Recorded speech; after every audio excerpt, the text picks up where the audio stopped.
ಸ್ನೇಹಿತರೆ ನಮಸ್ಕಾರ. ನಾನು ಶ್ರೀಧರ್ ಮೂರ್ತಿ, ಶ್ರೀ ಕೇಟರರ್ಸ್ ಮೈಸೂರು.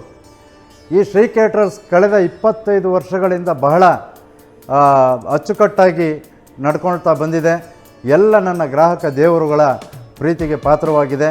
ನಿಮ್ಮ ಮನೆಯಲ್ಲಿನ ಎಲ್ಲ ಶುಭ ಸಮಾರಂಭಗಳು, ಮದುವೆ, ಗೃಹ ಪ್ರವೇಶ, ನಾಮಕರಣ, ಮುಂಜಿ ಇತ್ಯಾದಿ ಫಂಕ್ಷನ್ಗಳು, ಎಷ್ಟು ದೊಡ್ಡ ಕಾರ್ಯಕ್ರಮ ಆದರೂ ಪರವಾಗಿಲ್ಲ, ಎಷ್ಟು ಸಾವಿರ ಜನಗಳದಾದರೂ ಪರವಾಗಿಲ್ಲ, ಅದನ್ನು ಅಚ್ಚುಕಟ್ಟಾಗಿ ಎಲ್ಲೂ ಚ್ಯುತಿ ಬಾರದಂತೆ ನಡೆಸ್ಕೊಳ್ತೀವಿ. ನಿಮ್ಮ ಯಾವುದೇ ಅವಶ್ಯಕತೆಗಳಿಗೆ ನನ್ನ ನಂಬರ್ಗೆ ಸಂಪರ್ಕಿಸಿ. ನೀವಿರುವಲ್ಲಿಗೆ ಬಂದು ನಾವು ಆರ್ಡ್ರನ್ನ ತೊಗೋತೀವಿ ಅಂತ ಹೇಳ್ತೀನಿ. ನಮಸ್ಕಾರ.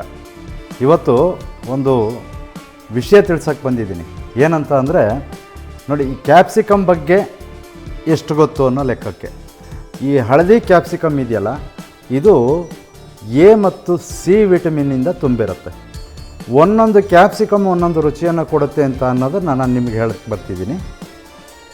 ಹಳದಿ ಕ್ಯಾಪ್ಸಿಕಮ್ಮು ಸ್ವಲ್ಪ ಹುಳಿ ಇರುತ್ತೆ, ಸಿಹಿ ಇರುತ್ತೆ ಮತ್ತು ಎ ಮತ್ತು ಸಿ ವಿಟಮಿನ್ನಿಂದ ತುಂಬಿಕೊಂಡಿರುತ್ತೆ ಮತ್ತು ಸ್ವಲ್ಪ ಹಣ್ಣಿನ ವಾಸನೆ ಅಥವಾ ಹಣ್ಣಿನ ಘಮವನ್ನು ಹೊಂದಿರುತ್ತೆ ಹಳದಿ ಕ್ಯಾಪ್ಸಿಕಮ್. ಈಗ ಈ ರೆಡ್ ಕ್ಯಾಪ್ಸಿಕಮ್ ತಗೊಳ್ಳೋಣ. ರೆಡ್ ಕ್ಯಾಪ್ಸಿಕಮಲ್ಲಿ ಇದು ಸಿಹಿ ಅಂಶವನ್ನು ಹೊಂದಿರುತ್ತೆ, ಹಾಗೆ ಸ್ವಲ್ಪ ಖಾರ ಇರುತ್ತೆ. ಇದರಲ್ಲಿ ಕೂಡ ವಿಟಮಿನ್ ಸಿ ಹೇರಳವಾಗಿರುತ್ತೆ, ಹಾಗೆ ಆಂಟಿ ಆಕ್ಸಿಡೆಂಟ್ ಕೂಡ. ಇನ್ನು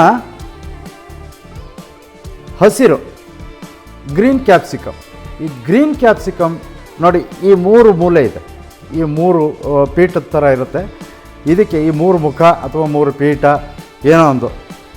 ಇಂಥ ಮೆಣಸಿನಕಾಯಿ ಅಡುಗೆ ಬಾಡಿಸೋದಕ್ಕೆ, ಮಾಡೋದಕ್ಕೆ, ಚಿತ್ರಾನ್ನಕ್ಕೆ, ಇಂಥದ್ದಕ್ಕೆಲ್ಲ, ಗ್ರೇವಿಗಳಿಗೆ ಎಲ್ಲದಕ್ಕೂ ಇದು ಬಹಳ ಯೋಗ್ಯವಾದದ್ದು. ಇದರಲ್ಲಿ ಖಾರ ಇರುತ್ತೆ, ಸ್ವಲ್ಪ ಕಹಿ ಅಂಶ ಕೂಡ ಇರುತ್ತೆ. ನೋಡಿ, ಇದರಲ್ಲೇ ಭಗವಂತನ ಸೃಷ್ಟಿ ಹೇಗೆ ಅಂದರೆ ನೋಡಿ, ಇದು 3 ಪೀಠ ಇರೋವಂಥದ್ದು.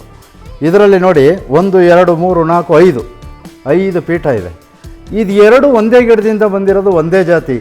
ಆದರೆ ಈ 5 ಅಥವಾ 4 ಪೀಠ ಇರುವಂತಹ ಕ್ಯಾಪ್ಸಿಕಮ್, ಗ್ರೀನ್ ಕ್ಯಾಪ್ಸಿಕಮ್ ಏನಿದೆ, ಇದು ಹಸಿಯಾಗೆ ತಿನ್ಬೋದು. ಸಿಹಿ ಇರುತ್ತೆ, ಖಾರವಿರಲ್ಲ. ಇದರಲ್ಲಿ ಖಾರ ಇರುತ್ತೆ, ಸ್ವಲ್ಪ ಕಹಿ ಇರುತ್ತೆ. ಈ ವಿಷಯ ನಿಮಗೆ ಇದೇ ಮೊದಲ ಬಾರಿ ಗೊತ್ತಾಗಿದ್ದರೆ ದಯವಿಟ್ಟು ನಮ್ಮ ಕಾಮೆಂಟ್ ಬಾಕ್ಸಲ್ಲಿ ತಿಳಿಸಿ. ನಮಸ್ಕಾರ.